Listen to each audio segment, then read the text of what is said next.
তো বন্ধুরা জাস্ট চলে এসেছি মিরিকে, আর দাঁড়িয়ে আছি মিরিকের মিরিক লেকের ওপর যে ব্রিজটা আছে ওই জায়গাটায়।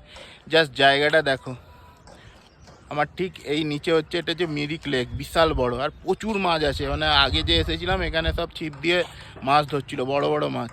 আর ঠিক আমার এই দিকটা হচ্ছে পাইনের জঙ্গল।